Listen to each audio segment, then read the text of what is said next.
हम हर बार समझते हैं बिमल जी कि एलोकेशन जो है यहाँ पर एग्रीकल्चर को लेकर थोड़ा सा कम रहता है, और इस बार सभी को ये लग रहा है कि जिस तरह से जियोपॉलिटिक्स है, वर्ल्ड वाइड स्थिति है, डिफेंस में यहाँ पर ज़्यादा जाएगा और फिस्कल स्पेस शायद सरकार के पास एग्रीकल्चर के लिए कम ही बचे।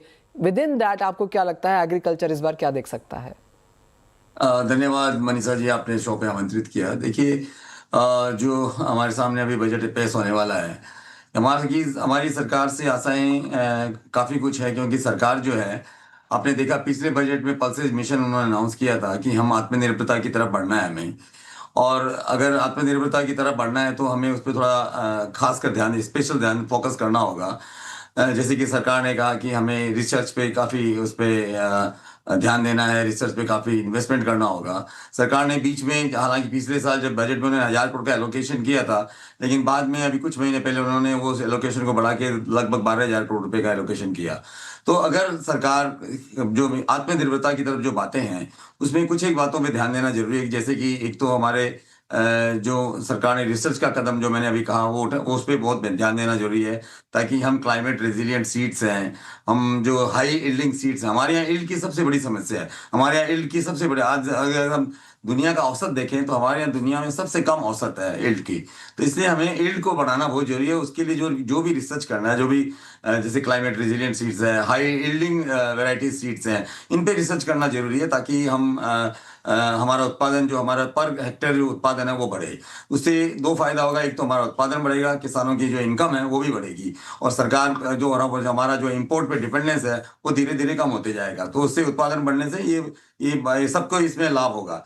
दूसरा, देखिए कि जहाँ तक ये जो हमारी जो पॉलिसी हो रही है सरकार की, हम देख रहे हैं लास्ट 2 साल में काफ़ी हमने पॉलिसीज में देखा बहुत नीजर डिसीजंस में। उससे क्या होता है कि इससे हमारे ऊपर जो ट्रेड है या हमारे किसानों पर भी है, कि हमारे उपभोक्ताओं पर भी है, इवन सरकार को भी इसमें सफर होना पड़ता है। इसका जो फायदा उठता है वो ओरिजिन कंट्रीज को फायदा होता है, हमको फायदा नहीं होता है। तो अभी जैसे मार्च में जितनी भी दालों का जो हमारे यहाँ दालों पे जो पॉलिसीज है वो मार्च को लगभग समाप्त हो जाएगी। मैं चाहूंगा कि सरकार अगले महीने इस पे, हम भी सरकार को इसके लिए अपना रिकमेंडेशन भेजेंगे, और मैं चाहूंगा कि सरकार इस पे अभी से ध्यान देवे, इस पे से अभी इस पे विचार करके लगभग 1 साल की कम से कम पॉलिसी होनी चाहिए। हर 2 महीने 3 महीने में कोई पॉलिसी में डिसीजन नहीं होना चाहिए। लास्ट 2 सालों में हमने देखा है कि लगभग कम से कम 2 सालों में कम से कम 10 से 15 नोटिफिकेशन आए होंगे। उससे हमको बड़ी अनसर्टेनिटी रहती है। तो ये जो हम आत्मनिर्भरता की बात करते हैं, उसमें भी इसका बहुत बड़ा योगदान होगा। तीसरा, इंफ्रास्ट्रक्चर की हमारे यहाँ बहुत दरकार है। अगर आप देखेंगे कि आज हमारे यहाँ जो इन पोस्ट हार्वेस्ट की लॉसेज की बात है, इवन सरकार ने भी एडमिट किया है कि हमारे यहाँ 10 से 15% पोस्ट हार्वेस्ट लॉसेज है।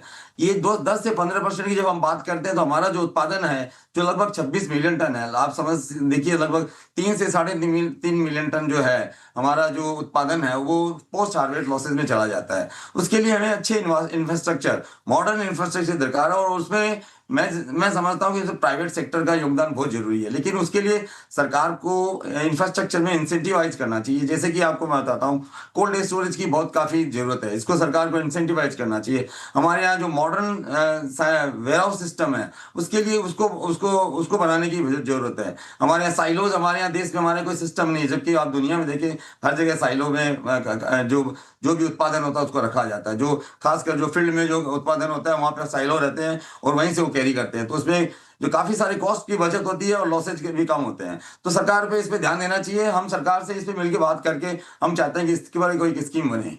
और तीसरी जो सबसे बड़ी बात है, आज तक हम रॉ मटेरियल पे डील करते हैं। हमारा जरूरत है किसानों का, अगर उत्पादन बढ़ाना है, किसानों की इनकम बढ़ानी है, अगर हमें हमारा उत्पादन भी बढ़ाना है तो किसानों को भी सहयोग मिलना चाहिए। और अगर जब तक हम वैल्यू एडिशन नहीं करेंगे, किसानों को उचित मूल्य नहीं मिलेंगे।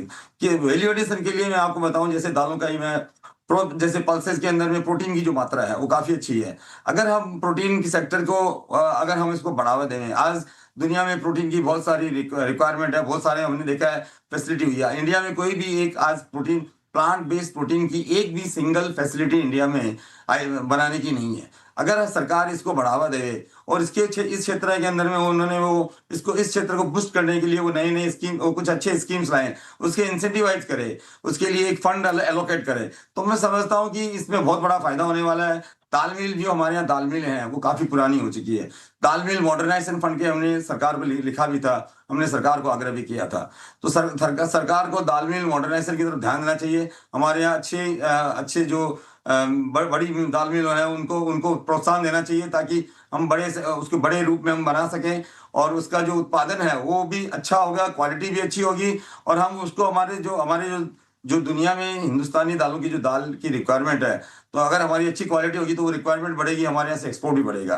तो मेरा कहना है कि इसमें एक मिला जुला काफी सारे प्रोविजंस हैं, वो सरकार को ध्यान देना चाहिए, ताकि हम आत्मनिर्भरता की तरफ बढ़ें, ताकि हम हमारे जो इंपोर्ट कर रहे हैं उसकी जगह हम इसको एक्सपोर्ट करना शुरू करें, हमारे किसानों को फायदा मिले, किसानों की आमदनी दुगनी हो। ये हमारे प्रधानमंत्री जी का एक मिशन भी है कि हम आत्मनिर्भर हों और हम किसानों की आमदनी जो दुगना करें।